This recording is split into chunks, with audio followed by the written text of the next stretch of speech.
नमस्कार. VAJ academy या YouTube चॅनलवर आपलं सहर्ष स्वागत आहे. या व्हिडिओमध्ये आपण आरोग्य शेवटसाठी म्हणजे जिल्हा परिषदेमधील आरोग्य शेवटसाठी गुरुत्वाकर्षण हा एक टॉपिक आहे. तर गुरुत्वाकर्षण मधील महत्त्वाचे प्रश्न या व्हिडिओमध्ये आपण पाहणार आहोत. या व्हिडिओला सर्वांनी लाईक करा, शेअर करा आणि VAJ academy YouTube channel subscribe करा. तसेच जर तुम्हाला आरोग्य शेवटचं तांत्रिक प्रश्नाचं ई-बुक घ्यायचं असेल तर प्ले स्टोअरवरून VAJ अकॅडमी ॲप डाउनलोड करा आणि आरोग्य शेवट तांत्रिक प्रश्न ई बुक विकत घ्या. ₹149 तुम्हाला सर्व म्हणजे सिलेबसमध्ये जे काही टॉपिक दिलेले आहेत त्या सर्व टॉपिकचे वन लाइनर मिळतील, तसंच ऑब्जेक्टिव्ह सुद्धा मिळतील. चला तर मग आता या व्हिडिओमधील पहिला प्रश्न आपण पाहूया. तर पहिला प्रश्न आहे पहा, गुरुत्वाकर्षण बलाच्या बाबतीत पुढीलपैकी कोणते विधान सत्य आहे? सत्य विधान कोणतं आहे ते आपल्याला सांगायचं आहे.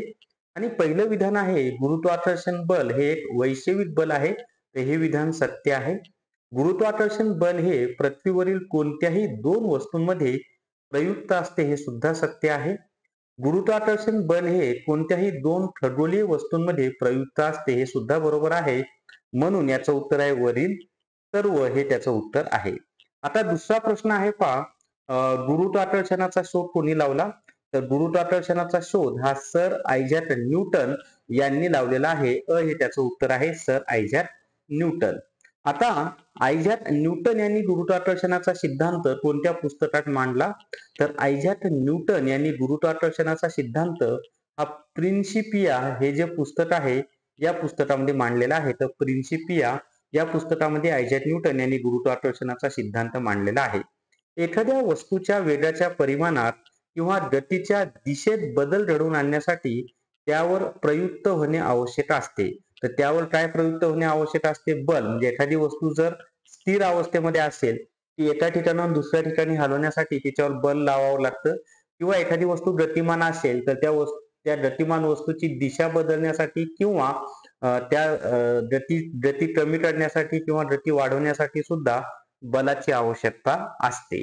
त्याच्या पुढे पाहता गतिविषयक नियम कोणी सांगितले? तर गतिविषयक जे नियम आहेत ना, ते सर आयझॅक न्यूटन यांनी सांगितलेले आहेत. सर आयझॅक न्यूटन हे त्याचं उत्तर आहे.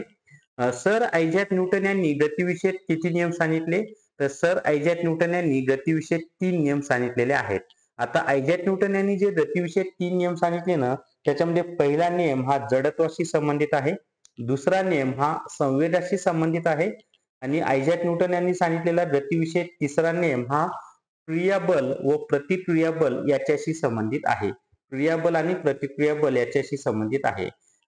कॅल्क्युलस या गणिताच्या नवीन शाखेचा शोध कोणी लावला? तर कॅल्क्युलस या गणिताच्या नवीन शाखेचा शोध सर आयझॅक न्यूटन यांनी लावलेला आहे. परावर्तक दुर्बीण तयार करणारे पहिले शास्त्रज्ञ कोण होते? तर परावर्तक दुर्बीण तयार करणारे पहिले शास्त्रज्ञ सर आयझॅक न्यूटन हे होते. आणि नुसतं दुर्बीण जर विचारलं तर दुर्बीण मात्र कोणी तयार केलेली आहे? तर गॅलिलिओनी. पण परावर्तक दुर्बीण कोणी तयार केली? तर सर आयझॅक न्यूटन यांनी तयार केलेली आहे. वर्तुळाकार कक्षेत फिरणाऱ्या कोणत्याही वस्तूवर वर्तुळाच्या केंद्राच्या दिशेने बल प्रयुक्त होत असते. या बलास डॅश डॅश म्हणतात. तर या बलालाच आपण काय म्हणतो? अभिकेंद्री बल असं म्हणतो. ब हे त्याचं उत्तर आहे, अभिकेंद्री बल. ग्रहांच्या गतिविषयक नियम कोणी मांडला?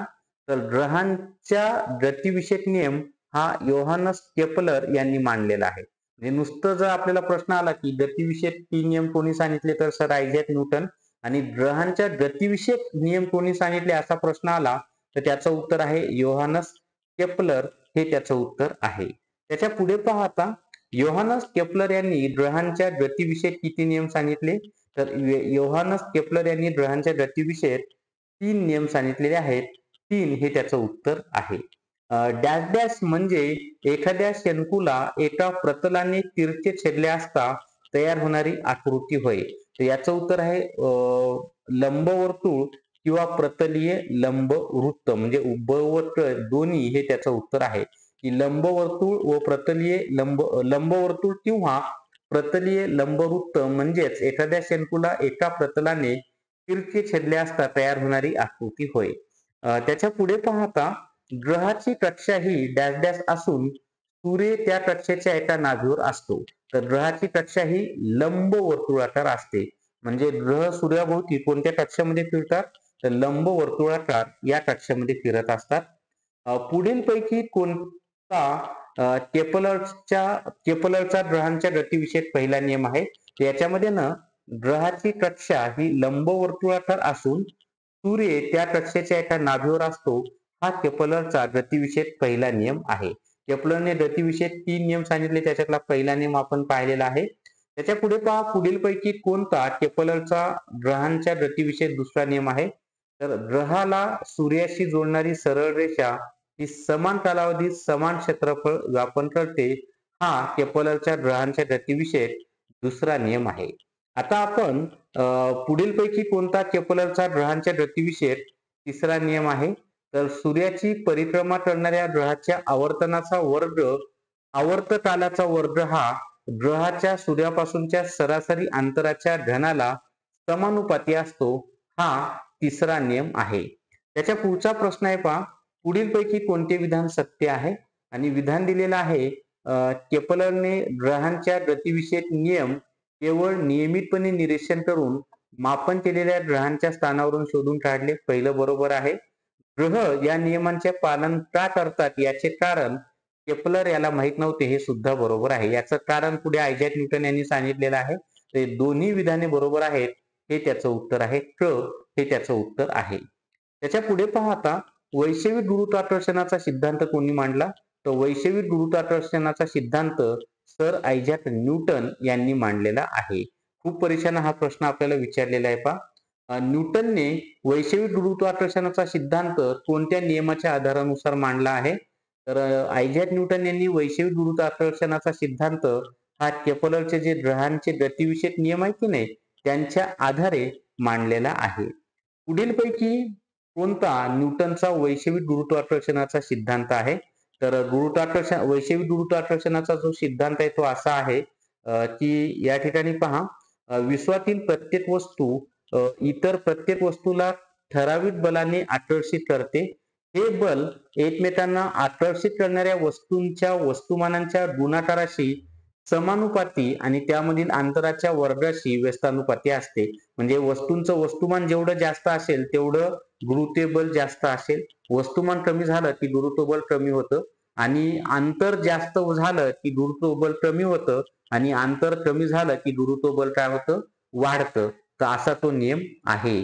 जर तुम्हाला आरोग्य सेवक तांत्रिक प्रश्नाचं ई-बुक घ्यायचं असेल तर प्ले स्टोअरवरून VAJ अकॅडमी ॲप डाउनलोड करा आणि आरोग्य सेवक तांत्रिक प्रश्न ई-बुक विकत घ्या.